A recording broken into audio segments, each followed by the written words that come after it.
नमस्कार, the deep dive में आपका स्वागत है। आज हम बात कर रहे हैं हमारे अपने सौर मंडल की और यहाँ जीवन की संभावना की बदलती कहानी पर। हाँ, ये काफी दिलचस्प विषय है। हमारे पास ग्रहों की वासयोग्यता और तारों के विकास पर कुछ वैज्ञानिक लेख और शोध है। बिल्कुल। और हमारा मिशन है ये समझना कि हमारे सूरज का जीवन चक्र, मतलब उसकी उम्र, ग्रहों पर जीवन को कैसे अतीत, वर्तमान और भविष्य में कैसे प्रभावित करता है। हाँ, क्योंकि अक्सर हम सोचते हैं कि कोई ग्रह रहने लायक है तो बस है। सही कहा, लगता है ये फिक्स्ड है, पर ये जो गोल्डीलॉक्स जोन है ना, वो असल में स्थिर नहीं है। नहीं, बिल्कुल नहीं। वो सूरज के बूढ़े होने के साथ खिसकता रहता है। तो चलिए इसी गुत्थी को सुलझाते हैं। शुरुआत शुक्र से करते हैं। पृथ्वी का जुड़वा भी कहते हैं उसे। हाँ, पर आज तो वहाँ हालत बहुत खराब है, एकदम नरक जैसी। सतह पर तापमान 477 डिग्री सेल्सियस। तो क्या ये हमेशा से ऐसा ही था? मतलब इतना गर्म? नहीं, शायद नहीं। कम से कम कंप्यूटर मॉडल्स तो यही इशारा करते हैं। ऐसा लगता है कि अरबों साल पहले, करीब 2 अरब साल तक शुक्र पर उथले समुद्र हो सकते थे। समुद्र शुक्र पर? हाँ, और रहने लायक तापमान भी। मुमकिन है कि तब वो आज की पृथ्वी से भी ज्यादा ठंडा रहा हो। अरे वाह, लेकिन सूरज के इतने करीब होकर ये कैसे? धीमी चाल की वजह से? हाँ, उसका बहुत धीमा घूमना एक बड़ा कारण था, और शायद जमीन का बंटवारा भी ऐसा था कि वाष्पीकरण कम होता था। अच्छा। और ये भी हो सकता है कि बादलों की एक मोटी परत रही हो, एक छाते की तरह। कुछ संकेत तो प्राचीन प्लेट टेक्टोनिक्स के भी मिले हैं। ओह, जो पानी और स्थिर जलवायु के लिए जरूरी है। बिल्कुल। तो फिर ये रहने लायक जगह से आज के इस भयानक हाल में कैसे बदल गया? वो भगोड़ा ग्रीन हाउस प्रभाव वाली बात है ना? हाँ, वही run away green house effect. जैसे जैसे सूरज थोड़ा गर्म हुआ, महासागर भाप बनने लगे। और जल वाष्प तो खुद एक ग्रीन हाउस गैस है, बहुत शक्तिशाली। तो उसने ग्रह को और गर्म किया। अब देखिए, पृथ्वी के ऊपरी वायुमंडल में कोल्ड ट्रैप है, जो पानी को ज्यादा ऊपर जाने नहीं देता। हाँ। शुक्र पर वैसा कुछ नहीं था, तो पानी ऊपर पहुंच गया। सूरज की यूवी किरणों ने उसे हाइड्रोजन और ऑक्सीजन में तोड़ दिया, और हाइड्रोजन हल्की होने के कारण अंतरिक्ष में खो गई। पानी खत्म। फिर ज्वालामुखियों से जो कार्बन डाइऑक्साइड निकलती रही, वो वायुमंडल में जमा होती गई। और नतीजा? आज का ये अत्यधिक दबाव और भयानक गर्मी। सही। मैगलन और वीनस एक्सप्रेस जैसे मिशनों ने इसी कहानी को पक्का किया। तो शुक्र एक तरह की चेतावनी है, और ये भी दिखाता है कि ये जो रहने योग्य क्षेत्र है, गोल्डीलॉक्स जोन, ये फिक्स नहीं है। नहीं, बिल्कुल नहीं। ये सूरज के साथ बदलता है। कैसे? देखिए, सूरज जैसे तारे, जैसे जैसे उनकी उम्र बढ़ती है, वो धीरे धीरे ज्यादा चमकदार और गर्म होते जाते हैं। अच्छा। तो वो जोन जहाँ पानी तरल रह सकता है, मतलब वायोशी क्षेत्र, वो धीरे धीरे बाहर की ओर खिसकता है। बाहर की तरफ, मतलब पृथ्वी से दूर। हाँ, वैसे दिलचस्प बात यह है कि के बौने तारे, जो नारंगी रंग के होते हैं और सूरज से छोटे, वो ज्यादा स्थिर होते हैं। ओह। उनका जीवन काल खरबों साल का हो सकता है, और उनकी चमक बहुत धीरे धीरे बदलती है।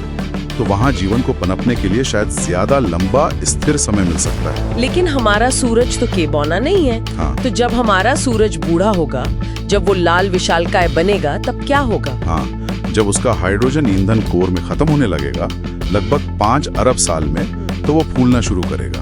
एक विशाल लाल तारा बन जाएगा। कितना बड़ा? इतना बड़ा कि शायद बुध, शुक्र और हो सकता है पृथ्वी को भी निगल ले। पृथ्वी को भी? हाँ, ये संभव है, लेकिन उससे बहुत पहले ही, शायद अगले 1-2 अरब साल में ही, सूरज की बढ़ती गर्मी पृथ्वी के महासागरों को उबाल देगी। मतलब पृथ्वी रहने लायक नहीं रहेगी? नहीं, ये निर्जन हो जाएगी। तो अगर पृथ्वी रहने लायक नहीं रहेगी, तो क्या मंगल ग्रह रहने लायक बन सकता है? हाँ, कुछ समय के लिए, अस्थायी रूप से। जब सूरज लाल दानव बनेगा? हाँ, तब मंगल गर्म हो जाएगा, उसकी ध्रुवीय बर्फ पिघलेगी, जिसमें पानी और कार्बन डाइऑक्साइड दोनों है। तो उससे एक वायुमंडल बनेगा? शायद एक घना वायुमंडल, और सतह पर तरल पानी भी संभव हो सकता है। नदियां, झीलें, ये सब बन सकती हैं। इससे आप दूसरा गर्म काल कह रहे हैं? हाँ, कह सकते हैं। और ये लाखों या शायद अरबों साल तक भी चल सकता है। लाखों या अरबों साल? ये तो बहुत लंबा समय है। क्या ये जीवन के पनपने के लिए काफी है? हाँ, संभव है। कम से कम सूक्ष्म जीवों के लिए तो काफी हो सकता है। हो सकता है वो उभरें, या अगर पहले से दबे हुए तो फिर से सक्रिय हो जाएं। और शायद जटिल जीवन भी? कौन जाने, शायद। वैसे भी हमें पुराने मंगल पर पानी और जीवन के लिए ठीक ठाक माहौल के सबूत तो मिले ही हैं। सही बात है।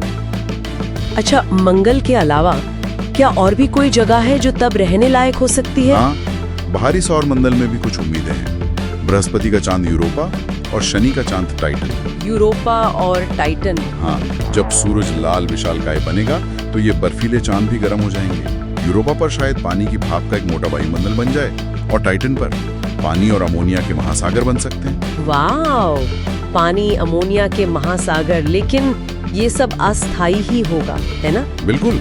आखिर में जब सूरज अपनी बाहरी परतें छोड़कर एक छोटा ठंडा सफेद बोना बन जाएगा, तब ये सब दुनियाएं फिर से जम जाएंगी। हाँ, फिर से ठंडी, निर्जीव जीवन का ये जो अवसर होगा वो कुछ समय के लिए ही होगा। एक और ख्याल आ रहा है, क्या ऐसा हो सकता है कि जीवन एक ग्रह से दूसरे पर गया हो, जैसे किसी उल्कापिंड के साथ? हाँ, ये पैंसपर्मिया की परिकल्पना है, और खास तौर पर लिथोपैंसपर्मिया। लिथोपैंसपर्मिया मतलब चट्टानों के जरिए जीवन का फैलना।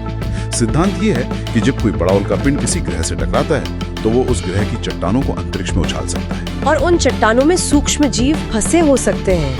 हाँ, फिर अगर वो जीव निकलने के भयानक झटके, अंतरिक्ष की ठंड और रेडिएशन, और फिर किसी दूसरे ग्रह के वायुमंडल में घुसने की गर्मी, इन सब को झेल जाएं, तो वो एक ग्रह से दूसरे ग्रह तक पहुंच सकते हैं। जी। क्या ऐसा वाकई मुमकिन है? देखिए, लैब में कुछ बहुत कठोर किस्म के जीवाणु जैसे बैसिलस के स्पोर्स ऐसी भयानक परिस्थितियों में जिंदा रह पाए हैं। अच्छा। और हम ये भी जानते हैं कि मंगल ग्रह की चट्टानें पृथ्वी तक पहुंची हैं, तो सिद्धांत रूप में ये संभव लगता है। लेकिन क्या इसके पक्के सबूत हैं? नहीं, सीधे प्रमाण अभी कम है। इसीलिए पैंसपर्मिया को अभी भी मुख्य धारा विज्ञान से थोड़ा बाहरी माना जाता है। ओके।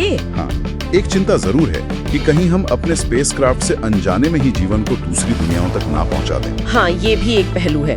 तो अगर हम पूरी कहानी को देखें, सौर मंडल में जीवन की कहानी एक जगह रुकी हुई नहीं है। बिल्कुल नहीं, ये सूरज के अपने जीवन चक्र के साथ बदलती रहती है। शुक्र हमें दिखाता है कि कैसे एक अच्छी भली दुनिया निर्जन हो सकती है। सही, एक चेतावनी की तरह। और दूसरी तरफ मंगल, यूरोपा, टाइटन ये भविष्य में जीवन के लिए अस्थायी ठिकाने बन सकते हैं। ये जीवन के अविश्वसनीय लचीलेपन को दिखाता है। हाँ, और साथ ही ब्रह्मांडीय पैमाने पर उसकी क्षण भंगुरता को भी। और ये हमें एक बहुत ही दिलचस्प सवाल पर लाकर छोड़ता है। अगर जीवन वाकई ग्रहों के बीच यात्रा कर सकता है, जैसा पैंसपर्मिया का सिद्धांत कहता है, तो क्या हमारे सौर मंडल में जीवन का इतिहास सिर्फ एक ग्रह पर शुरू और खत्म होने वाली कहानी है, या फिर ये अरबों सालों से चलता आ रहा एक अंतर्ग्रहीय सिलसिला है, जिसमें जीवन मुश्किल हालात आने पर एक दुनिया से दूसरी दुनिया में शरण लेता रहा है? हाँ, इस पर सोचने के लिए बहुत कुछ है। बिल्कुल।